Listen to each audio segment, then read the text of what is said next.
प्रिय विद्यार्थियों, आज हम अगले क्लास में देखेंगे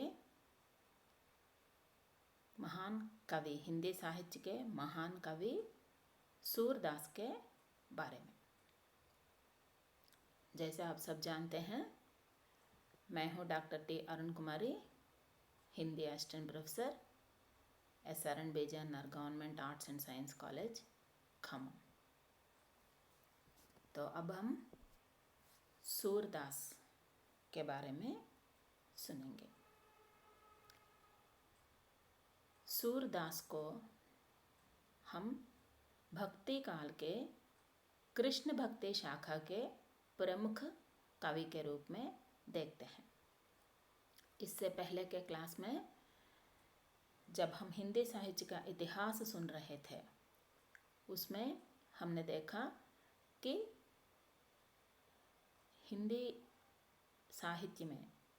साहित्य के इतिहास में जो है स्वर्ण युग के नाम से जाना जाता है भक्ति काल। उस भक्ति काल को हम दो प्रमुख भागों में बांटते हैं, ज्ञानाश्रयी शाखा, प्रेमाश्रयी शाखा। इन दोनों को हम देखते हैं निर्गुण भक्ति धारा के अंतर्गत। तो राम भक्ति शाखा और कृष्ण भक्ति शाखा को हम सगुण भक्ति धारा के अंतर्गत देखते हैं। तो इस सगुण भक्ति धारा में, भक्ति काल में सगुण भक्ति धारा में कृष्ण भक्ति शाखा के प्रमुख कवि के रूप में हम महान कवि सूरदास जी को देखेंगे। तो सूरदास का उनके जीवनी परिचय जो है हमारे लिए एक निबंधात्मक प्रश्न के रूप में दिया जाता है, क्योंकि प्राचीन कवियों की जीवनी के बारे में लिखना हमारे लिए एक अनिवार्य प्रश्न है। तो उस प्रश्न के उत्तर के रूप में आप यहाँ पर जो भी दिया गया है वो आप आसानी से लिख सकते हैं। इसलिए सूरदास के जीवनी के बारे में पूरी तरह परिचित हो जाएंगे। ओके बेटा, तो अब देखिए, सूरदास का जन्म जो है संवत 1535 में दिल्ली के समीप सीही नामक गांव में हुआ है। ओके, आपका जन्म माने सूरदास जी का जन्म 1535 संवत में दिल्ली के समीप सीही नामक गांव में हुआ है। तो आपके बचपन में आपके अन्य नामों से भी पुकारते थे, जैसे कि सूरदास कहते थे, सूर कहते थे आपको, और सुश्याम, है ना। सूरदास, सूर और सुश्याम जो है ये आपके अन्य नाम हैं। तो हम सूरदास की विशेषता कैसे जानें, आपकी विशेषता क्या है? क्योंकि अगर एक व्यक्ति के बारे में उनकी विशेषता पहले हम जानते हैं तो उनके जीवनी में और भी हमें रुचि बढ़ता है उनके बारे में जानने के लिए। तो पहले उनके जो जिस्ट कहते हैं ना, सूरदास की विशेषता, वो विशेषताओं में पहली विशेषता है कि इस बात को तो हम पूरे पाठ के अंत में पढ़ाना था, लेकिन मैं पहले ही पढ़ा रही हूँ, क्योंकि एक ऐसे महान व्यक्ति के बारे में आज हम जान रहे हैं। ये बात हमको ध्यान में होना चाहिए कि वे ऐसे महान व्यक्ति हैं जिसके लिए कहा गया है कि हिंदी साहित्य आकाश के सूर्य।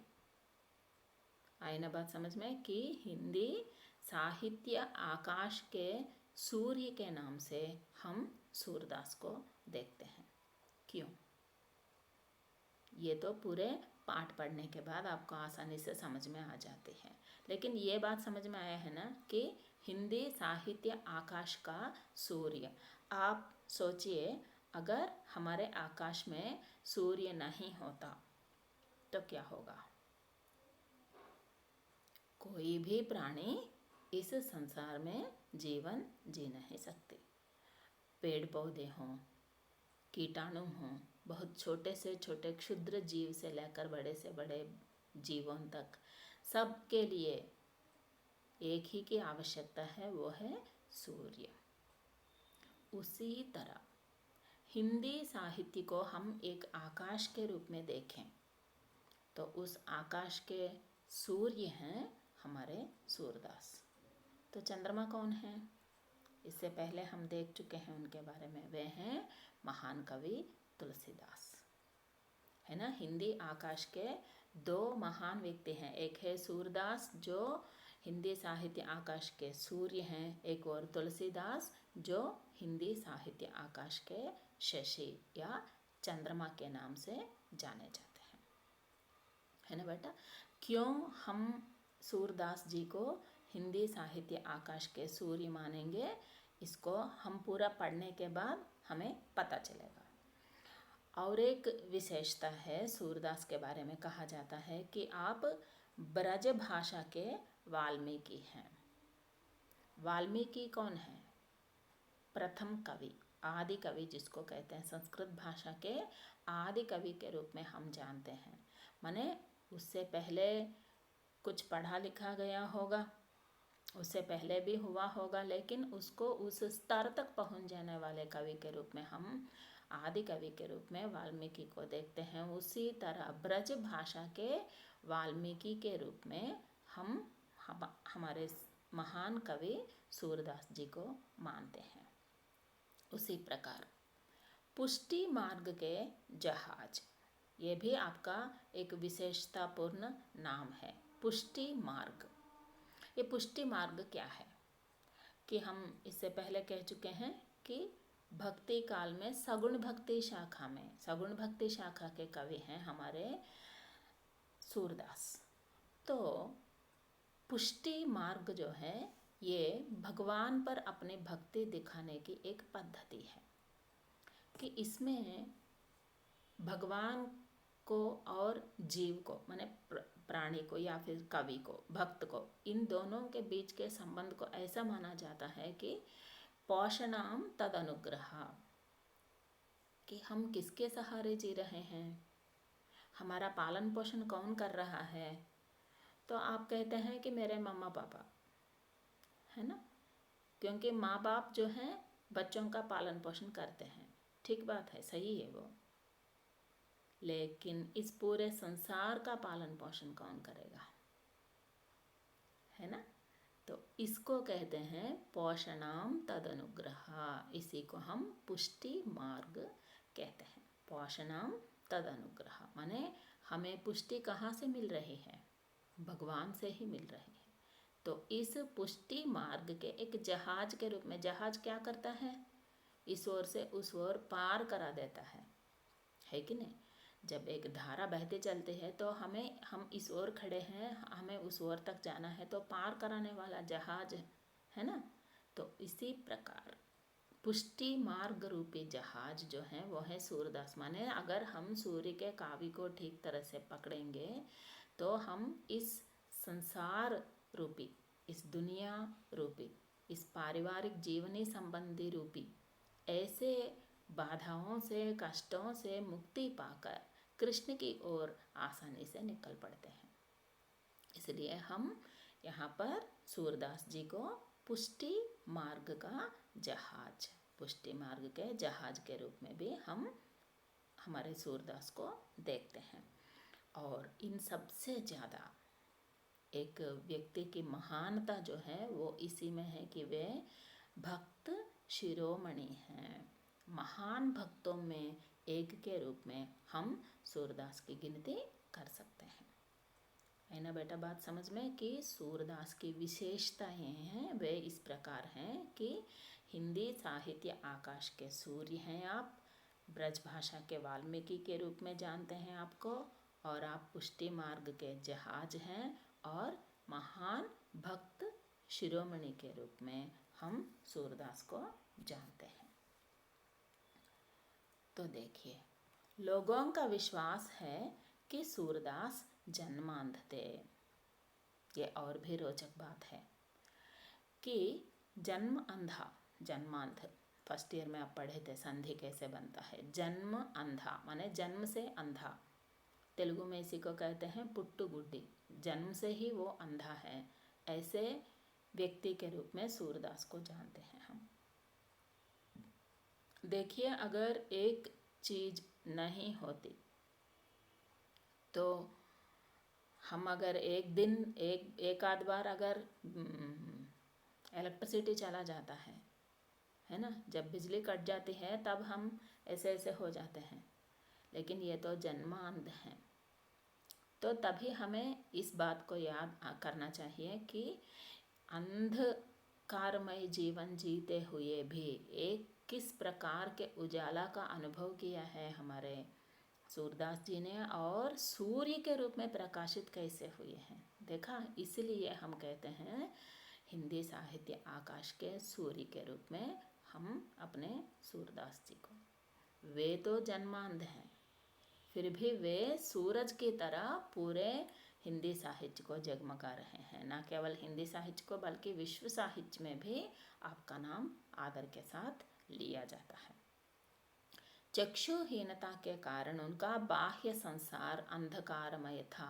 चक्षुहीनता माने आंखें नहीं है आपके, तो आंखें नहीं होने के कारण आपका जो बाह्य संसार है वह अंधकारमय है कि नहीं। वे कुछ किसी को देख नहीं सकते, है ना। जो कुछ भी पहचानना है अपने कानों से ही पहचानते हैं, आंखों से किसी को वे पहचान नहीं सकते।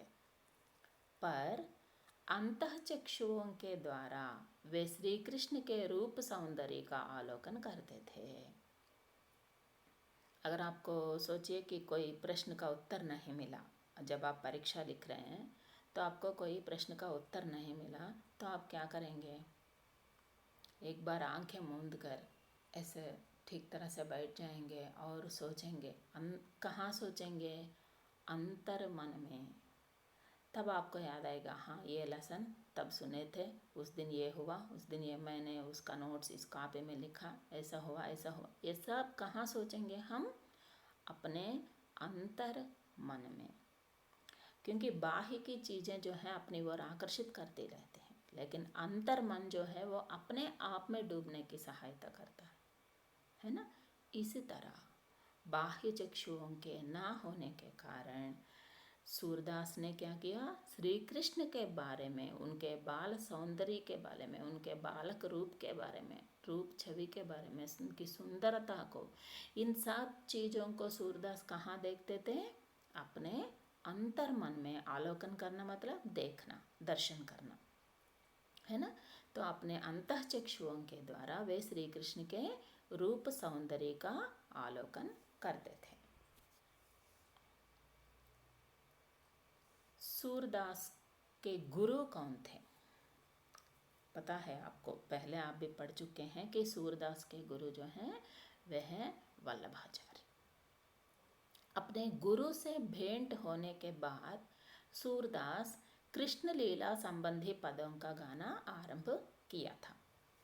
जब सूरदास जन्मांध थे तब वे एक मंदिर में बैठकर विनय के पद गाते रहते हैं। उनका एक ही काम था कि बैठ जाना, मंदिर में बैठ जाना, अगर कोई आकर कुछ खिलाए तो खाना, वरना नहीं। वे ऐसे ही बैठकर भगवान की भक्ति में लीन होकर विनय पद गाते रहते थे। तो एक दिन उन्हें अपने गुरु वल्लभाचार्य जी से भेंट हुई। जब उन अपने गुरु से भेंट हुई तो गुरु ने इन्हें एक प्रकार का आदेश दिया था कि कृष्ण लीला संबंधी पदों का गायन करो। विनय पद तो बहुत गा चुके हो, लेकिन कृष्ण लीला संबंधी पदों का गायन करो। तब से हमारे सूरदास जी ने क्या किया कि कृष्ण लीला संबंधी पदों का गायन आरंभ किया। तब तक विनय पद गाते थे और तब से कृष्ण लीला संबंधी पदों का गायन आरंभ किया हमारे सूरदास जी ने। देखिए यहाँ पर मैं थोड़ा रंग बदल के दी थी। 8 कवियों के नाम हैं ये, आप इनको ठीक तरह से याद रखिए, क्योंकि ये 8 कवि जो हैं अष्टछाप के कवि के रूप में हम जानते हैं। इन 8 कवियों को अष्टछाप के कवि, हम हिंदी साहित्य के इतिहास पढ़ते समय भी इनका नाम लिया था, फिर भी यहाँ पर सूरदास जो हैं ये अष्टछाप के कवियों में सर्वत्र प्रथम है ना, और बहुत अच्छे कवि हैं। इसलिए यहाँ पर इन अष्टछाप के कवियों को मैं थोड़ा रंग बदल के दी थी, क्योंकि आप आसानी से पकड़ पाते हैं इनको। तो देखिए कौन कौन हैं ये अष्टछाप के कवि, एक बार पढ़िए मेरे ही साथ। सूरदास, कुंभन दास, परमानंद दास, कृष्णदास, नंददास, छीत स्वामी, गोविंद स्वामी और चतुर्भुज दास। है ना बेटा? फिर से एक बार पढ़िए। सूरदास, कुंभन दास, परमानंद दास, कृष्णदास, नंददास, छीत स्वामी, गोविंद स्वामी और चतुर्भुज दास। ये 8 कवि जो हैं, इन 8 कवियों को मिलाकर हम क्या कहते हैं? अष्टछाप के कवि। अष्टछाप के कवि मानते हैं। तो इन अष्टछाप के कवियों में सूरदास प्रमुख हैं। सबसे पहला नाम किसका लिया जाता है? सूरदास जी का ही नाम लिया जाता है। माने अष्टछाप के कवियों में सूरदास जो हैं वो प्रमुख हैं। और अब देखेंगे हम कि सूरदास की भक्ति भावना किस प्रकार होती थी। आप सब जानते हैं कि सूरदास जो हैं भगवान कृष्ण के अनन्य भक्त थे, है ना? और किसी को नहीं, वे मात्र कृष्ण की उपासना करते थे सूरदास। तो सूर की भक्ति कैसी थी?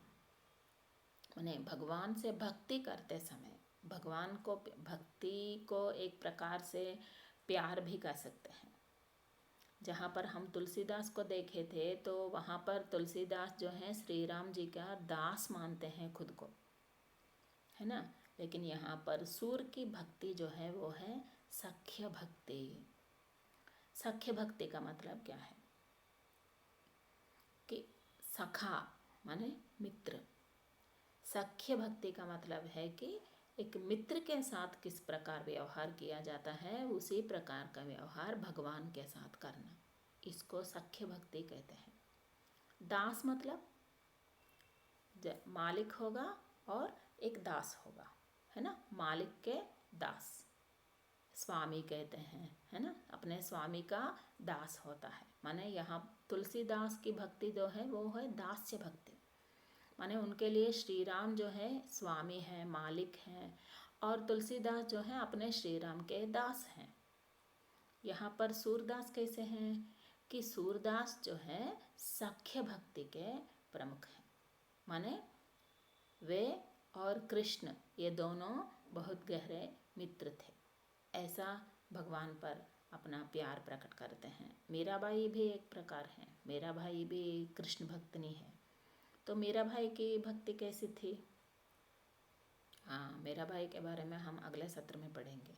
मीराबाई की भक्ति जो है माधुर्य भक्ति है। मतलब मीराबाई अपने भगवान श्री कृष्ण को एकमात्र पुरुष मानती है ना? बाकी जितनी भी आत्माएं हैं इस संसार में वे सब नारी हैं। और नारी का कर्तव्य क्या है? अपने पति के पास रहना, अपने पति के घर चले जाना। तो इसलिए मेरा व्याकुल थी कि अपने पति जो है वो है श्री कृष्ण, उनके पास चले जाना, उसी के लिए वह व्याकुल रहती थी। इस प्रकार की भक्ति को हम माधुर्य भक्ति कहते हैं।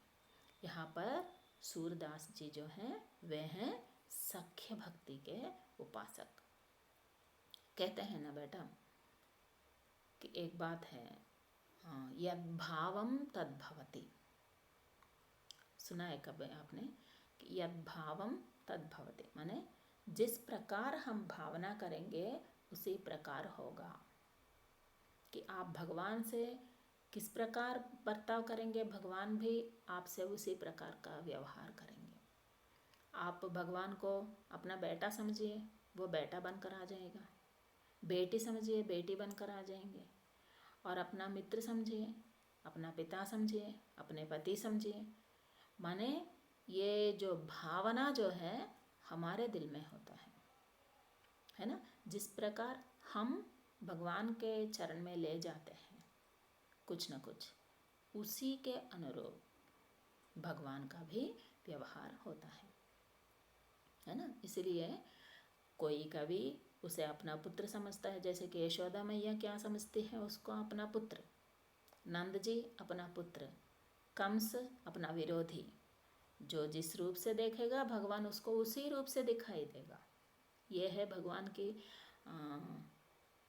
क्या कहते हैं, एडजस्टमेंट, वो हमसे समझौता कर लेता है कि तुम जिस प्रकार पुकारो मैं उसी प्रकार आ जाऊंगा। भैया कहिए भैया के रूप में आ जाएगा, बहन कहिए बहन के रूप में आ जाएगा। ये भगवान का गुण है। जैसे कि पानी को आप जिस पात्र में डालिए उसी पात्र का रूप हो जाता है ना, है ना।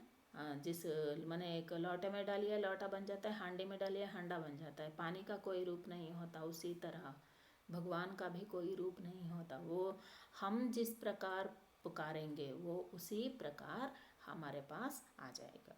इसलिए यहाँ पर हमारे सूरदास जी की भक्ति पद्धति जो है वो है साख्य भक्ति, ठीक है ना। श्रीमद् भागवत के आधार पर सूरदास ने 1.25 लाख पदों की रचना की है। श्रीमद् भागवत ये भी हमारे प्राचीन ग्रंथ है, संस्कृत भाषा में लिखा हुआ है, महर्षि व्यास जी का है ये।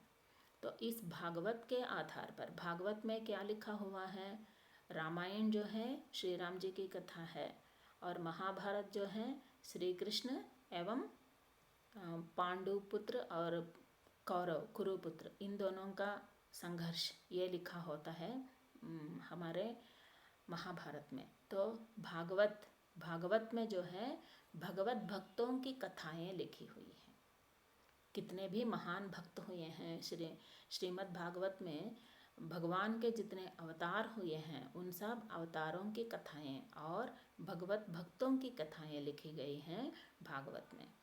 तो उसी भागवत के आधार पर हमारे सूरदास ने 1.25 लाख का मतलब पता है आपको, 1.25 मतलब 1,25,000 पदों की रचना की है हमारे सूरदास जी ने, है ना।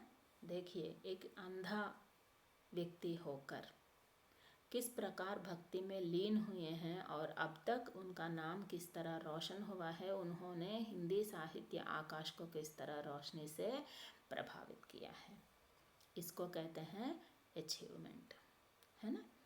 यह काव्य शुद्धाद्वैत दर्शन से प्रभावित है। जैसे आप सब जानते हैं अद्वैत हैं, शुद्धाद्वैत हैं, द्वैताद्वैत हैं, है ना। ये सब दर्शन के विचार हैं। तो हमारे सूरदास जी के जो ग्रंथ हैं वे शुद्धाद्वैत से प्रभावित हैं, और ये जो है श्रीमद् भागवत के आधार पर इन्होंने अपने ग्रंथों की रचना की है। आपके विनय पद कैसे होते थे? आपके विनय पद जो है अत्यंत सरस, मधुर एवं गेय भी होते थे। मैंने सूरदास ने जितने विनय पदों की रचना की है ये सब विनय पद अत्यंत सरस हैं और मधुर हैं, माने सुनने में बहुत अच्छे लगते हैं एवं गेय भी हैं, क्योंकि इनको हम गाकर भी सुना सकते हैं। अगर आप में से किसी को ऐसा उद्देश्य हो, गाना आता हो, संगीत में प्रवेश हो, तो आप भी गा सकते हैं, है ना। ये पद मार्मिक एवं हृदयग्राही हैं। मार्मिक माने उसमें हमारे मर्म का मतलब है मन, है ना, अपने मन को छूते हैं, और हृदयग्राही हमारे हृदय को वे लेके चले जाते हैं। हृदयग्राही पदों की रचना की है हमारे सूरदास ने। आंतरिक मनोदशाओं का चित्रण आपके पदों की विशेषता है। क्योंकि विभिन्न प्रकार की मनोदशाएं होती हैं, हर एक मानव का, हर एक छोटे मोटे प्राणी के लिए भी होते हैं। तो मानव तो बहुत विकसित प्राणी है माना जाता है ना। तो ऐसे विकसित प्राणी के मन में विभिन्न प्रकार की मनोदशाएं होती हैं। कभी वो भगवान से रूठता है, कभी वो भगवान से अधिक प्यार करता है ना। कभी भगवान को छोड़कर चला जाना चाहता है, कभी रोता है, कभी डांटता है, कभी हंसता है, कभी खेलता है भगवान के साथ। इन सब मनोभावनाओं का चित्रण सूरदास के पदों में हम देखते हैं। यह है आपकी विशेषता। सूर की भक्ति पद्धति को हम पुष्टि मार्गीय भक्ति पद्धति कहते हैं। इसलिए आपके विशेषताओं में सबसे पहले मैं बता चुकी हूँ कि आपको पुष्टि मार्ग का जहाज मानते हैं। इसलिए सूर की भक्ति पद्धति को क्या कहते हैं? पुष्टि मार्गीय भक्ति पद्धति। मतलब हम सब भगवान के कारण जी रहे हैं। यह बात सूरदास बहुत विश्वसनीय है, बहुत विश्वास के साथ मानते हैं कि हम सब भगवान के कारण ही जी रहे हैं, भगवान ही हमारा पोषण कर रहा है। इसी को हम पुष्टि मार्ग बताई थी ना कि पोषणा तद अनुग्रह, इसी को हम पुष्टि मार्ग कहते हैं। इस प्रकार की पुष्टि मार्गीय भक्ति पद्धति जो है वो हमारे सूरदास जी की भक्ति पद्धति है। और सूरदास का नाम इतना विख्यात क्यों हुआ, इसका प्रमुख कारण क्या है? देखिए, इसको मैंने एक अलग से बताने का प्रयास किया, वो है वात्सल्य वर्णन। वात्सल्य वर्णन का मतलब वात्सल्य, वत्सलता, वत्स माने बेटा, पुत्र। सबसे प्रथम तो यह बात गौ के लिए, गाय के लिए विनिमय होता है कि गाय का बछड़ा होता है ना, वो जब उसका जन्म होता है और गाय अपने बछड़े को किस प्रकार पाती है, इसको हम वत्सलता, वत्स कहते हैं। वत्स माने बेटा, बच्चा। माने जिस प्रकार गाय या माँ बाप अपने बच्चे को प्यार से देखते हैं, प्यार करते हैं जिस तरह, उसी तरह भगवान जो है अपने सारे कर्ता जिसको आप, उसने जिस प्रकार की सृष्टि की है उस सब पर अपनी वात्सल्यता दिखाता ही रहता है। अगर वो वात्सल्य नहीं दिखाया हम पर तो हमारा पालन पोषण कौन करेगा? इसलिए कहते हैं पुष्टि मार्गीय भक्ति, माने भगवान की भक्त वात्सल्यता को हमें दिखाने का प्रयास करते हैं सूरदास। इसीलिए सूरदास को हम कहते हैं वात्सल्य वर्णन में सिद्धहस्त हैं। माने वात्सल्य वर्णन में आप जैसा कवि संसार भर में कोई नहीं है। एक छापा डालकर हम कह सकते हैं कि सूरदास जैसा वात्सल्य वर्णन करने वाला कवि दुनिया भर में और कोई नहीं है। जिस प्रकार जितना जितना उपकार करता है भगवान अपने सृजित प्राणियों के प्रति, इन सब उपकारों को एक एक करके याद करते हैं हमारे सूरदास जी। और आप ही के कारण हिंदी काव्यों में वात्सल्य को एक स्वतंत्र रस की संज्ञा भी दी गई है। ये देखिए, हम क्या समझते हैं कि रस तो 9 है, श्रृंगार, वीर, अद्भुत, भीभत्स, है ना, ऐसा। लेकिन सूरदास के कारण हिंदी काव्यों में वात्सल्य को क्या है, एक स्वतंत्र रस का रूप भी दे दिया गया है। मतलब सूरदास इतनी अद्भुत गति से वात्सल्य का वर्णन करते हैं। जब हम सूरदास के पद पढ़ेंगे तब आपको पता चलेगा। यहाँ पर तो हम केवल सूरदास के जीवन परिचय मात्र देख रहे हैं, है ना, क्योंकि यह तो एक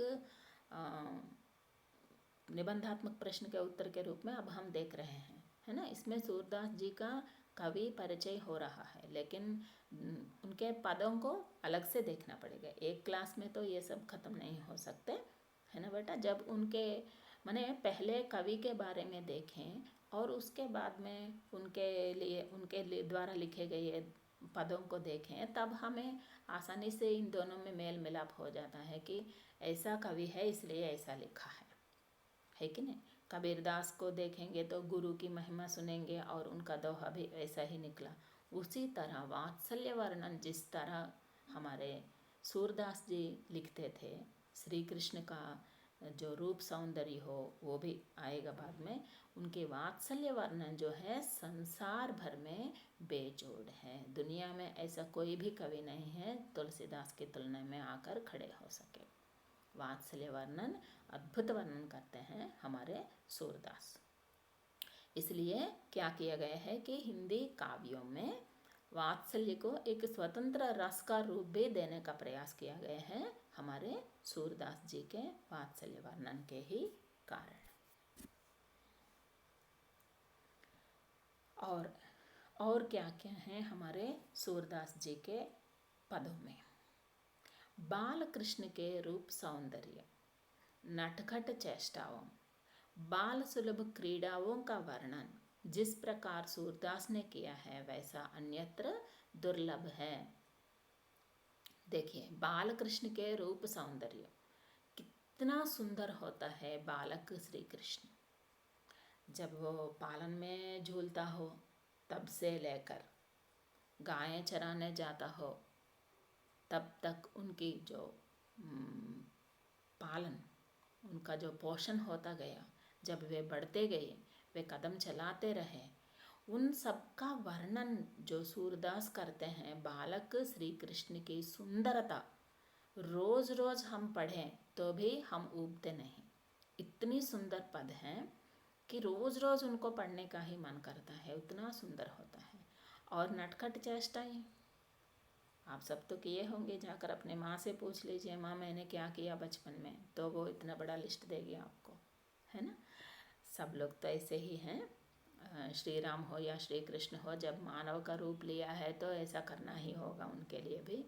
तो जिस प्रकार के नटखट चेष्टाएं करते हैं श्री कृष्ण, अल्लरि पेट्टडम बोलते हैं ना, ऐसा वो अपनी माँ से किस प्रकार कहता है, मैया कब बढ़ेगी चोटी, जब वो बताएंगे तब होगा, तब बताएंगे उनके बारे में।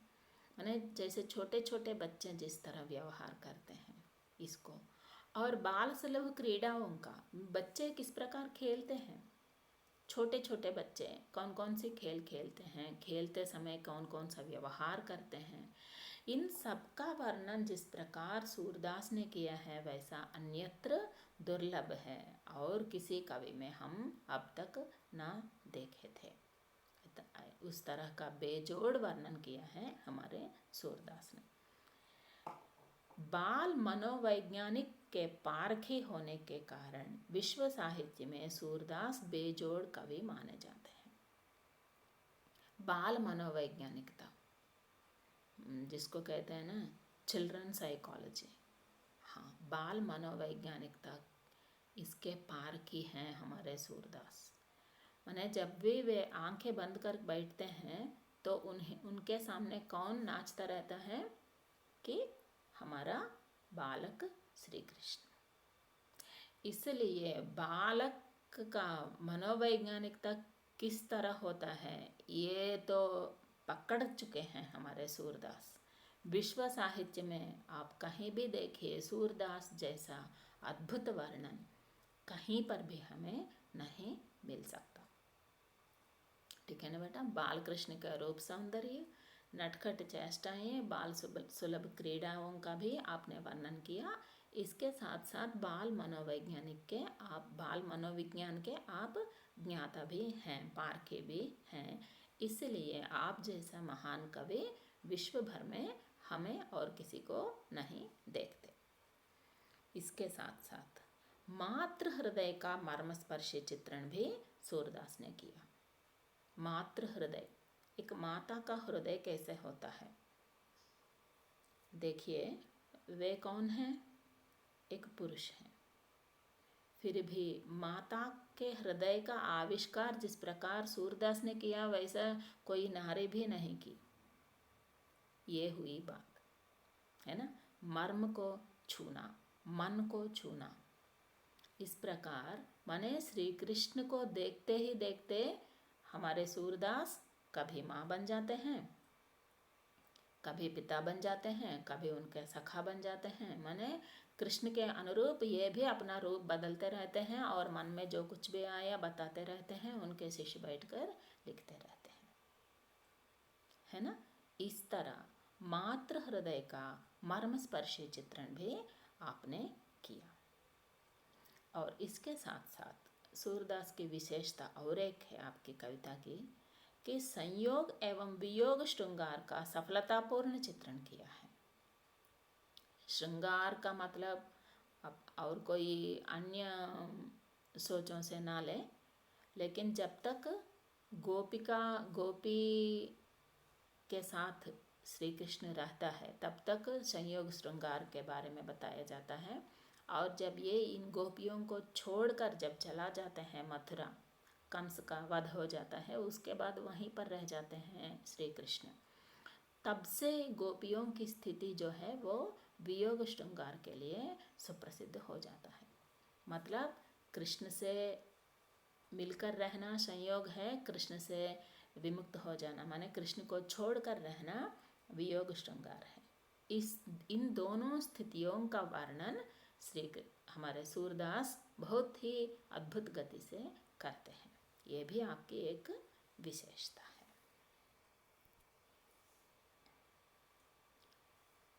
और अब देखेंगे सूरदास के ग्रंथ क्या क्या हैं।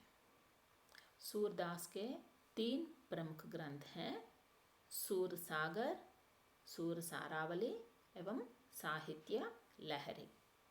फिर से बताइए, सूरदास के 3 प्रमुख ग्रंथ हैं, सूरसागर, सूरसारावली एवं साहित्य लहरी। ये 3 ग्रंथ हैं हमारे सूरदास के सुप्रसिद्ध ग्रंथ। तो सूरसागर को क्या कहें? सूरसागर एक मुक्तक काव्य है, महाकाव्य एवं मुक्तक काव्य है ना। महाकाव्य का मतलब है कथा संपूर्ण गति से आरंभ से अंत तक एक ही कथा चलता आता है। लेकिन मुक्तक काव्य में क्या है कि एक कथा बताने के बाद वह कथा वहाँ समाप्त हो जाती है और अन्य कथा को लिया जाता है। उस तरह विभिन्न कथाओं को एक ही काव्य में लेने को हम मुक्तक काव्य कहते हैं। तो सूरसागर जो है वो मुक्तक काव्य है। तो इसमें क्या लिखा गया है, किसके बारे में चर्चा है इसमें? कृष्ण लीला सागर कहते हैं इसको, कृष्ण लीला सागर। क्योंकि जब हम दोनों महान अवतारों को देखें, एक है राम, एक है कृष्ण, तो श्री राम जी को हम क्या कहेंगे? मर्यादा पुरुषोत्तम राम कहेंगे। श्री कृष्ण के बारे में जब सुनेंगे तो कहेंगे कि वे हैं लीला पुरुषोत्तम श्री कृष्ण। क्योंकि श्री कृष्ण का जन्म ही एक विचित्र परिस्थिति में होता है ना। जब जेल में होता है श्री कृष्ण का जन्म, और वे उनके जन्म लेते ही सब लोग बेहोश हो जाते हैं और उनके पिता जो है उनको एक टोकरी में भरकर जमुना पार कर नंदगांव में छोड़कर आते हैं। माने लीलाएं दिखाना, बचपन से ही जन्म लेते ही लीलाओं को दिखाते रहते हैं हमारे श्री कृष्ण। तो इस तरह हम श्री कृष्ण को क्या समझेंगे कि लीला पुरुषोत्तम श्री कृष्ण। इस लीला पुरुषोत्तम श्री कृष्ण के उनकी सारी लीलाओं का ही वर्णन हम देखेंगे सूर सागर में। सागर है ना, सागर माने समुद्र। वो इसका अंत आदि होता है क्या? जितना भी देखो चलो उतना होता आता ही रहता है। उसी तरह सूर सागर में क्या है? कृष्ण लीला सागर कहते हैं इसको। कृष्ण लीलाओं का वर्णन किया गया है और यह है एक मुक्तक काव्य। और हमारे सूरदास जी की प्रमुखता या विशेषता और एक बात में है, वो है भ्रमर गीत। भ्रमर गीत, भ्रमर गीत के प्रसंग के माध्यम से सूरदास ने क्या किया कि निर्गुण पर सगुण की, योग पर प्रेम की, नेरसता पर सरसता की विजय स्थापित करते हैं। देखिए भ्रमर तुम्बेदा जिसको कहते हैं ना, फूलों पर मंडराता रहता है। हाँ, उस तरह गोपियाँ जो हैं, जब श्री कृष्ण मथुरा चले गए हैं तो गोपियाँ जो हैं वो दुखी होकर बैठी हुई हैं। श्री कृष्ण का एक मित्र होता है, सखा, वह है उद्धव।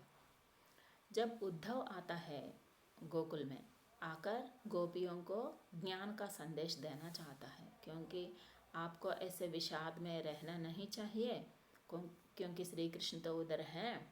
आप भक्ति में क्यों ऐसी डूबी हुई हैं? आप सारे संसारिक विषयों से आप क्यों दूर रहे हैं? आपको ऐसा नहीं रहना चाहिए। इस तरह का उपदेश देना चाहता है हमारे उद्धव। लेकिन गोपियाँ तो ऐसी होती हैं कि उनकी बातें सुनकर खुद उद्धव भी महान भक्त बन जाते हैं।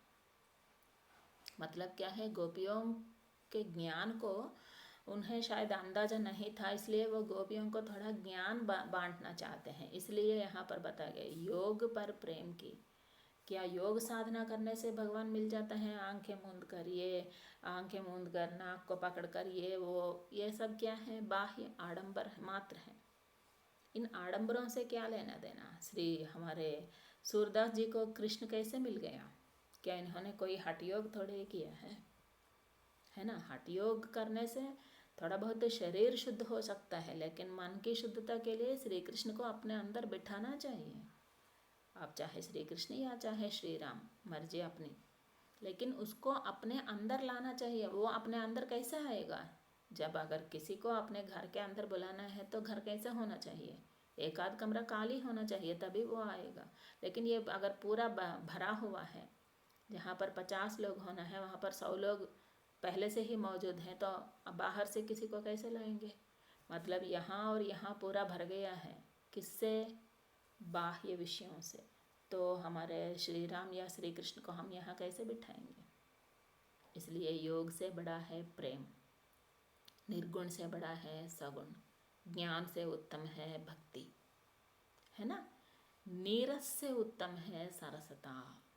नीरस माने वहाँ कुछ है ही नहीं, उसको कहाँ तक पकड़ कर चलेंगे, है ना? अगर सरस कुछ है, उधर सगुण है, भगवान है, तुम्हें दिखाई दे रहा है कि हम जाकर किसी से पूछते हैं, किसी ने पहले इसका इस्तेमाल किया है क्या? हाँ किया है। किसने किया? ये देखो, इतना बड़ा लिस्ट है।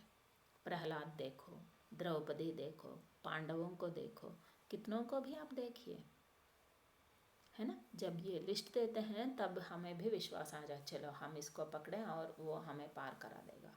इस तरह नीरसता से सरसता, ये सब बातों की चर्चा कहाँ हुई है? कि हमारे सूरदास जी से लिखित भ्रमर गीत में हुआ है। यह भी एक प्रकार की रचना है। आपके जो 3 प्रमुख ग्रंथ हैं ना, उन्हीं में से ये मिला हुआ है। आपने भ्रमर गीत प्रसंग के माध्यम से निर्गुण पर सगुण की, योग पर प्रेम की, नीरसता पर सरसता की, ज्ञान पर भक्ति की विजय स्थापित किया है। और सूरदास की भाषा, पहले विशेषता को याद कीजिए, ब्रज भाषा का वाल्मीकि, है ना? तो सूरदास की भाषा क्या है? ब्रज है, जिसको आपने साहित्यिक रूप प्रदान किया। इसलिए तो आपको वाल्मीकि कहा गया है कि प्रथम कवि के रूप में। इनसे पहले भी बहुत लोग लिखे हैं, फिर भी सूरदास को हम क्या समझते हैं? ब्रज भाषा के वाल्मीकि। कारण क्या है? इसको आपने साहित्यिक रूप, इस ब्रज भाषा को आपने साहित्यिक रूप प्रदान किया है। आपके पदों में लय और संगीत तत्व की प्रधानता होती है। इसे इनके पद गेय हैं, पहले बताए गए हैं। तो संगीत तत्व माने आप गा सकते हैं सूरदास के जितने भी पद हैं। यह भी आपकी एक विशेषता है। इसी तरह आपके काव्य भाव सौंदर्य एवं शब्द सौंदर्य से भरे पड़े हैं। भाव सौंदर्य मतलब उनमें कहे गए भावों की सुंदरता, और शब्द सौंदर्य मतलब उनमें किन किन शब्दों को, एक पद या दोहा कुछ भी लिखने के लिए शब्दों की ज़रूरत होती है ना, तो उन शब्दों में भी सुंदरता होनी चाहिए। अटपटा शब्द, ये स्त्रीलिंग का पुल्लिंग, एक वचन का बहुवचन ऐसा प्रयोग कर देंगे तो वो सुनने में भी अच्छा नहीं लगता। इसलिए शब्द शक्ति भी है आपके पदों में, शब्दों की सुंदरता है, और भावों की भी सुंदरता है हमारे सूरदास के पदों में। देखिए, सबसे विशेष बात यहाँ जो कहा गया है वो है कि सत्यम शिवम सुंदरम की त्रिवेणी उनके काव्यों में प्रवाहित है। किसी का भी लक्षण यही है, अंतिम लक्ष्य क्या होना चाहिए? हम कोई भी काम करते हैं, उसका अंतिम लक्ष्य यही होना चाहिए कि सत्यम शिवम सुंदरम। जो सत्यम है, सत्यम माने सच, सच ही बोलना है। शिवम, जो सच है वही शिव है। शिव का मतलब क्या है? मंगलमय, सभी को सुख पहुंचाने वाला वही है। सुंदरम, उसी की ही सुंदरता होती है कि नहीं? जब आप देखेंगे कि बहुत अच्छा रूप रेखा होगा लेकिन वो खूनी करता चलेगा, तो क्या हम उससे प्यार करेंगे? वो देखने में तो सुंदर है, उसको सुंदरता नहीं कहते, बाह्य है वो, है ना। खूबसूरती अलग है, सुंदरता अलग है ना, सौंदर्य। इसीलिए किसी भी कोई भी साहित्य हो, कोई भी व्यक्ति की बातचीत करने की तरीका हो, ऐसा क्यों कहें, किसी भी व्यक्ति की जीवन ही कहें, जीवन का ही हमारा अंतिम लक्ष्य क्या होना चाहिए, सत्यम शिवम एवं सुंदरम, अर्थात सत्य होना है हमारे जीवन में। जब वह सत्य होगा तभी वह शिवम होगा, सबके लिए मंगलमय होगा, और वही सुंदरम, वही सौंदर्यमय होगा। आप कह सकते हैं कि सूरदास तो जन्मांध हैं, उसमें सुंदरता क्या है। मैं यहाँ सूरदास के रूप सुंदरता नहीं बता रही हूँ, श्री कृष्ण की सुंदरता जिस प्रकार सूरदास ने बताया, चक्षुहीनता के कारण जो बाह्य वस्तुओं को देखना बंद करके इन्होंने क्या किया, अंतर्मन में देखा, उस अंतः मन से, है ना, अपने आंतरंगिक मन से ये जो है श्री कृष्ण के दर्शन किए थे, और उसी दर्शन हमें कराने का प्रयास किया है हमारे सूरदास जी ने। इसलिए इस त्रिवेणी जो है आपके काव्यों में प्रवाहित होती है। क्या क्या है वो, सत्यम शिवम एवं सुंदरम। किसी भी काव्य का लक्ष्य यही होना चाहिए, है ना। बात समझ में आ गई ना पूरी तरह सूरदास के जीवन का। तो इसलिए इसी कारण सूरदास को हम हिंदी साहित्य आकाश के सूर्य मानते हैं। ये तो सब जानते हैं। जब पहले लेसन स्टार्ट करने से पहले मैंने आपको यही कहा कि क्यों कहते हैं आपको हिंदी साहित्य आकाश का सूर्य। भ्रमर गीत हैं आपके, सूर सागर है जो है हमारे कृष्ण लीला सागर, और वात्सल्य वर्णन, मातृ हृदय का वर्णन, बाल क्रीड़ाओं का वर्णन, बाल मनोविज्ञान का ज्ञान, इन सब से भरा पूरा है हमारे सूरदास जी का साहित्य। इसलिए हम कहते हैं सूरदास जी को हिंदी साहित्य आकाश का सूर्य। ओके बेटा, समझ में आ गया ना। यह तो हमारे लिए एक निबंधात्मक प्रश्न है जिसको हम ऐसे क्वेश्चन कहते हैं ना। ऐसा प्राचीन कवियों के बारे में लिखिए करके दिया जाता है, तो आप सूरदास के बारे में पढ़िए। पहले आप कवि के बारे में जान लीजिए, उसके बाद अगले एक आध क्लास के बाद मैं सूरदास के पदों का भी वर्णन करके आपको सुनाती हूँ। ओके बेटा, तो अब आप ऐसा कीजिए कि जो भी नोट्स मैंने दिया है अब तक आपको सूरदास के बारे में, इसको अपने अपने कापियों में लिख लीजिए, और एक आध बार इसको पढ़िए, हो सके तो याद कीजिए, बिना देखे एक बार इसको एक नियोजन के कॉपी में भी लिख लीजिए। अगर इस विषय में आपको कोई शंका होगी, संदेह होगा, डाउट होगा, तो मुझे ज़रूर व्हाट्सएप कीजिए या फिर फ़ोन कीजिए। Okay, thank you.